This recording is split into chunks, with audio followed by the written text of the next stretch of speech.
సరస్వతి తెలుగు సాహిత్యం ఛానల్ను వీక్షిస్తున్న అశేష తెలుగు సాహితీ ప్రియులకు నా హృదయపూర్వక నమస్కారములు. నా పేరు కంబం సిద్ధారెడ్డి. మీరు మా ఛానల్ని మొదటిసారి చూస్తున్నట్లయితే వెంటనే సబ్స్క్రైబ్ చేయండి. పక్కనే ఉన్న గంట సింబల్ని నొక్కండి. తద్వారా మేము చేసే కొత్త వీడియోలు మీకు నోటిఫికేషన్ రూపంలో రావడం జరుగుతుంది.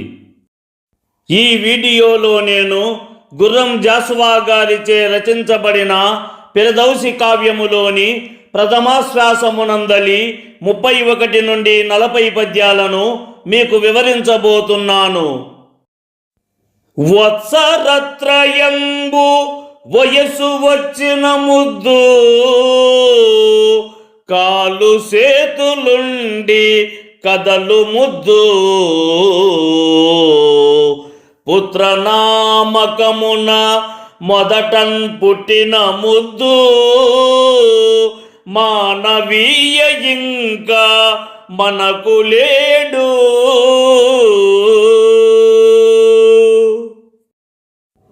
ఓ పూజనీయుడా, 3 సంవత్సరాల వయస్సుకు చేరుకొని తన చిన్న కాళ్ళతో చేతులతో ఆడుకుంటూ నడుస్తూ మన కళ్ళ ముందు పెరిగిన మన ప్రియమైన బిడ్డ, పుత్రుడు అనే పవిత్ర నామంతో మనకు మొట్టమొదట జన్మించిన ఆ అమూల్యమైన కుమారుడు ఇకపై మనతో ఉండడు. అతని నవ్వులు, అతని ముద్దు మాటలు, అతని చిలిపి చేష్టలు మన హృదయాలలో మిగిలిపోయాయి గాని అతను మాత్రం మన జీవితంలో ఇక ప్రత్యక్షంగా లేడు. మనకు అత్యంత ప్రీతిపాత్రుడైన ఆ చిన్నారి లేకపోవడం మన హృదయాలను ముక్కలుగా చేస్తోంది అని తన భార్యామణి వ్రాసిన కమ్మన్ పఠించి సుఖ విశేఖరుండపుడే తన తూసు నగరమునకు పయనమయ్యే. అయోమయ వ్యదాకులితమత్య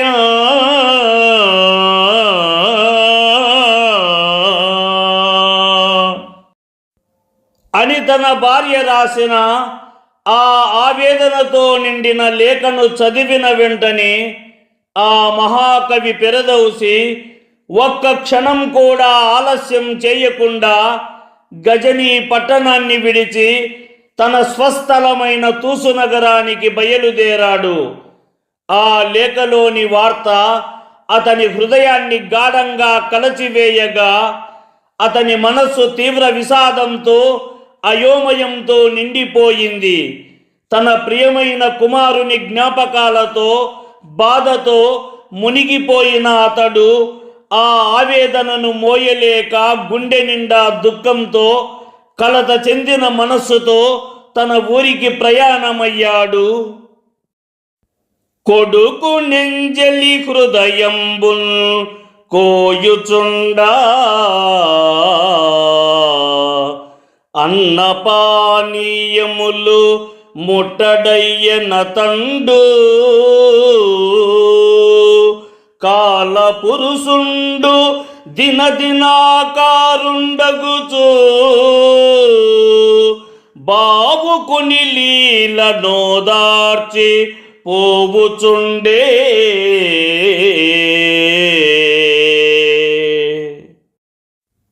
ఫిర్దౌసి మహాకవి తన కుమారుని మరణంతో కలిగిన పుత్ర శోకంలో మునిగిపోయి ఆ దుఃఖభారం వల్ల మనసు తీవ్రముగా కలత చెంది ఉంది. ఆ బాధ అంతగా అతనిని ఆవరించి వేసింది. కాబట్టి ఆయనకు ఆహారము గాని పానీయాలు గాని తీసుకోవాలనే ఆసక్తి కూడా లేకుండా పోయింది. జీవితం మీద ఆసక్తి కోల్పోయినట్లుగా తినటం త్రాగటం అన్నం మానుకొని విరక్తిగా గడుపుతున్నాడు. అయితే ఆగని స్వభావమున్న కాలపురుషుడు మాత్రం తన నిత్య గమనాన్ని కొనసాగిస్తూనే ఉన్నాడు. ప్రతిరోజు ఒక క్రొత్త రూపంగా ప్రత్యక్షమవుతూ ఆ బాధలో మునిగిపోయిన భావుకుడైన కవిని ఒక స్నేహితుడిలా మనసున్న వానిలా మెల్లగా ఓదార్చి అతని హృదయ వేదనను కొంత తగ్గించే ప్రయత్నం చేస్తూ ముందుకు సాగుతున్నాడు. ఇలా కాలం తన సహజ గమనంలోనే బాధను మెల్లగా తగ్గిస్తూ జీవన ప్రవాహాన్ని కొనసాగిస్తున్నది. రెండేడుల్సనినంతన్ చక్కని కుమార్తెన్ కాంచి సానందుండై గండూసించె మనోవిచారము అలంకారంబులు చిన్నెలు నిండం కావ్యము వ్రాయంచొచ్చే మరలన్ నిద్రాసుక త్యాగియై పండాంకుంబలెనయ్య పాపము తను ప్రాబల్య రక్తచ్యుత్య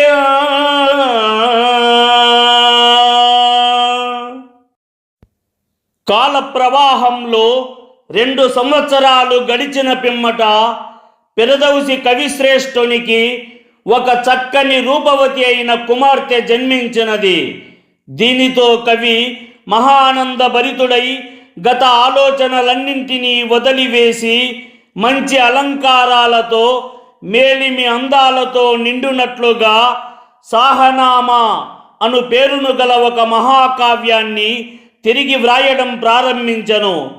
ఆ మహాకావ్య నిరంతరం రచనా ప్రక్రియను విరామం లేకుండా కొనసాగించడం వలన, నిద్ర సుఖాన్ని విడిచిపెట్టడం వలన శరీర సత్తువ తగ్గి రక్తము లేక ఒక పండుటాకు వలె అయ్యో పాపం మారిపోయాడు కదా.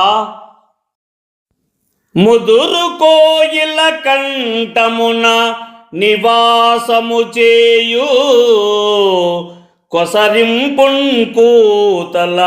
గుట్టు తెలిసి ప్రతి పుష్పగంధ గర్భముంచీల్చికొని వచ్చు పిల్లగాట్పుల జన్మ వృత్తమరసి మేఘంబు తెరచాటు మెరపు భోగము సాని మోసగింపుల అర్థమును గ్రహించి శరది నాయకుని క్రొండురువు పిల్లల తీరు బడిలేని ఆటల భావమెరింగి ముగ్ధ మోహన సౌందర్య పూర్ణయైన ప్రకృతి రమతోడా స్నేహభావమున మెలంగి 30 ఏడులు సర్వాంగ పుష్టి మెరయ కబ్బము రచించే పిర్దౌసి కవివరుండు.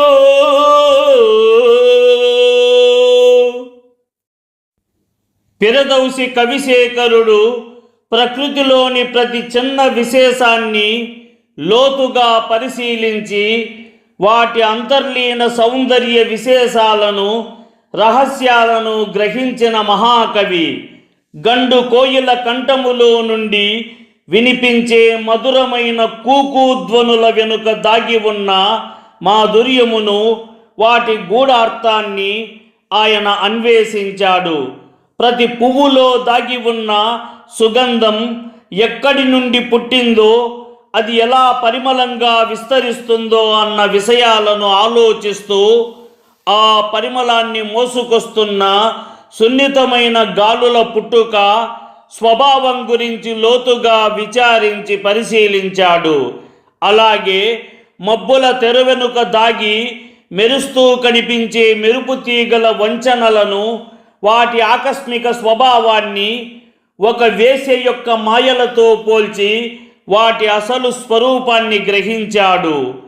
సముద్రరాజు యొక్క ఒడిలో ఎల్లప్పుడూ ఉప్పొంగుతూ కనిపించే నురుగుల ఆటలను చిన్నపిల్లల అమాయకపు క్రీడలతో పోల్చి ఆ నిరంతరం చలనం వెనుక ఉన్న భావాన్ని అర్థం చేసుకున్నాడు. ఇలా ప్రకృతిలోని ప్రతి అంశంతో స్నేహబంధాన్ని ఏర్పరచుకొని ముద్దులొలుకుతూ మనసును ఆకర్షించే ప్రకృతి లక్ష్మితో మమేకమై తన హృదయాన్ని సంపూర్ణంగా ఆ సౌందర్యానుభూతిలో ముంచెత్తాడు. ఈ విధంగా సుమారు 30 సంవత్సరాల పాటు అపారమైన శ్రమతో ఏకాగ్రతతో కృషి చేసి కావ్యంలోని ప్రతి అంగానికి సంపూర్ణతను చేకూర్చే విధంగా సాహనామా అనే మహాకావ్యాన్ని రచించాడు. ఆ కావ్యంలో గజనీ మహమ్మద్ రాజవంశ మహిమను విశదీకరించి తన కవిత్వ ప్రతిభను ప్రపంచానికి చాటి చెప్పాడు. కృతి ముగించి ఆబ్గను మహీపతి దర్శనమాచరించి సంగతి వివరించిన నృపతి గడ్డము దువ్వుచు మందహాసవాసిత ముకుండై బలీ సుఖ విశేఖరా ఎల్లి సభాంతరస్థ పండితుల సమక్షమందును పఠింపుము రమ్మని పంపెనాతని.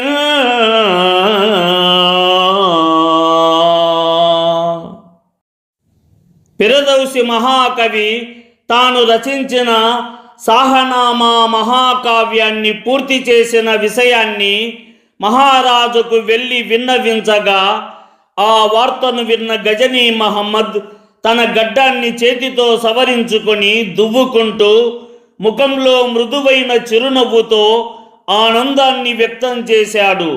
తరువాత సంతోషభరితంగా బలి బలి ఓ సుకవి శ్రేష్ఠుడా, నువ్వు ఒక అద్భుతమైన కార్యాన్ని సాధించావు.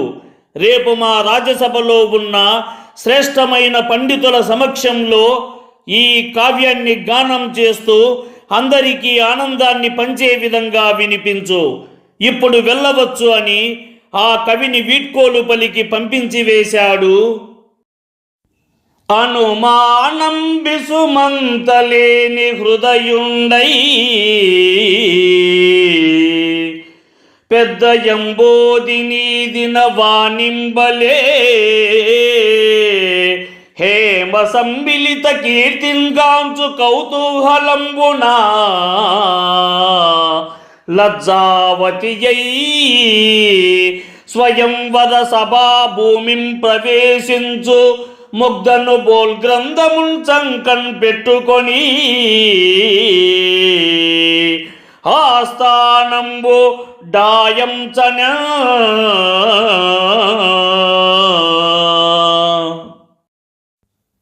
గజనీ మహమ్మద్ చేసినట్టి వాగ్దాన విషయమై తన మనసునందు పిరదౌసి కవి ఏ కొద్దిపాటి అనుమానముయును కూడా లేకుండా సంపూర్ణ విశ్వాసంతో ఉన్నాడు.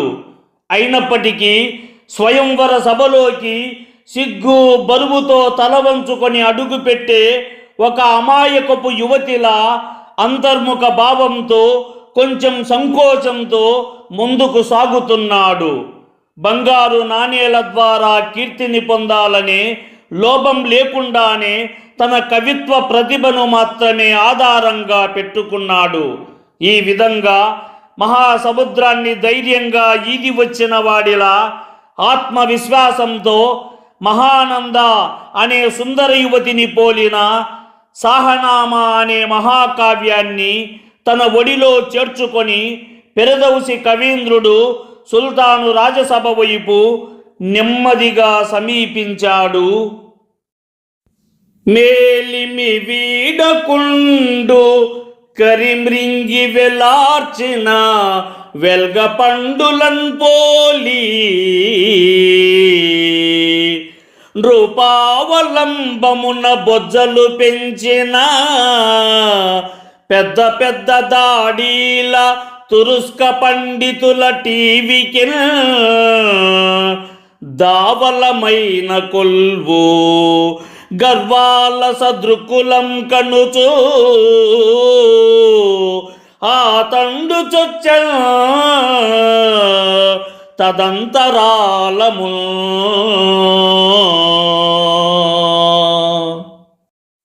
వెలుపలి అందాన్ని ఏమాత్రమూ కోల్పోకుండా ఏనుగు మృంగి తిరిగి వెలువరించిన వెలగ పండ్ల వలె మెరుస్తూ కనిపించే రాజును ఆశ్రయించి తమ పొట్టలు పోషించుకుంటూ జీవించే పెద్ద పెద్ద గడ్డాలున్న పండితులు విర్రవీగుతూ నిలిచిన స్థలమై ఉన్న ఆ రాజసభను గర్వంతో మెరుస్తున్న చూపులతో పరిశీలిస్తూ పెరదౌసి కవీంద్రుడు ఆ అంతఃప్రదేశంలోకి అడుగుపెట్టాడు.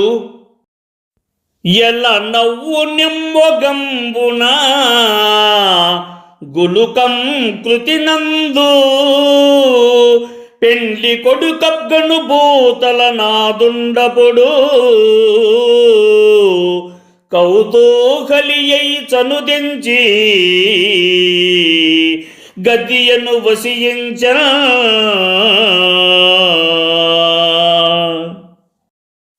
ఆఫ్ఘను దేశాధిపతిగా ఉన్న గజనీ మహమ్మదు పెరదౌసి కవీంద్రుడు సృష్టించిన ఆ కావ్య కన్యకను పాణిగ్రహణం చేయబోయే వరుడిగా తాను నిలిచిన సందర్భంలో తన హృదయం ఆనందంతో నిండిపోయి ముఖంపై మృదువైన చిరునవ్వు మొలకెత్తగా ఆ కావ్య రూపిణిని స్వీకరించాలని ఆసక్తి కుతూహలం అతని అంతరంగంలో ఉప్పొంగి ఆమెను దర్శించి అంగీకరించాలనే ఉత్సాహంతో అతడు రాజాస్థానంలోనికి ప్రవేశించాడు. తరువాత రాజసభలోని సింహాసనాన్ని అధిరోహించి ఆ మహత్తర సందర్భానికి తగిన గౌరవంతో అక్కడ కూర్చొని తన ఆనందాన్ని వ్యక్తపరిచాడు. ఆనతి నంది సొంపుతడియారని షష్ఠి సహస్ర పద్య సందానితమైన గ్రంథము ముదంబున విచి పఠింపసాగే సుల్తానుల రాజ్యపాలన విధానము తండ్రి సభక్తజీను మున్నీనిన లేడి కొమ్మల్ తనియుంచుటలాదిగలట్టి ఘటముల్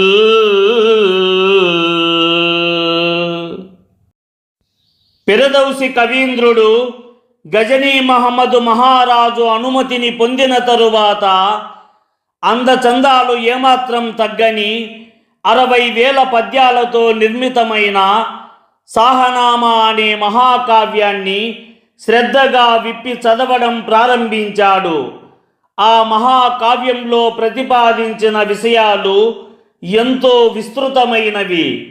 పూర్వకాల సుల్తానులు తమ రాజ్యాలను ఎలా పాలించారో, వారి పరిపాలనా విధానాలు ఎలా ఉండేవో విశదంగా వివరించాడు. అలాగే గజనీ మహమ్మద్ తండ్రి అయిన సబక్తజీను గారి జీవితంలో చోటు చేసుకున్న సంఘటనలను, ముఖ్యంగా ఆయన మొదటిసారిగా జన్మనిచ్చిన లేడిని తన చేతులతో ప్రేమగా నిమురుతూ ఆనందించిన సందర్భాలను, ఇతర అనేక విశేష ఘట్టాలను కూడా హృద్యంగా చిత్రించాడు. ఈ విధంగా ప్రతి సందర్భాన్ని జీవంతో నింపినట్లుగా వర్ణిస్తూ ఆ పద్యాల మాధుర్యాన్ని ఎలుగెత్తి గానం చేస్తూ సభలోని వారందరికీ వినిపించాడు. అతని గానశైలి, భావ వ్యక్తీకరణ, పద్యాల సౌందర్యం కలిసి ఆ రాజసభను మంత్రముగ్ధుల్ని చేసేలా మారాయి. ఈ వీడియోని లైక్ చేయండి, షేర్ చేయండి. ఈ వీడియోపై మీకున్న అభిప్రాయాన్ని కామెంట్ సెక్షన్లో కామెంట్ చేయండి. ఈ వీడియో చూసిన సాహితీ ప్రియులందరికీ నా హృదయపూర్వక ధన్యవాదములు.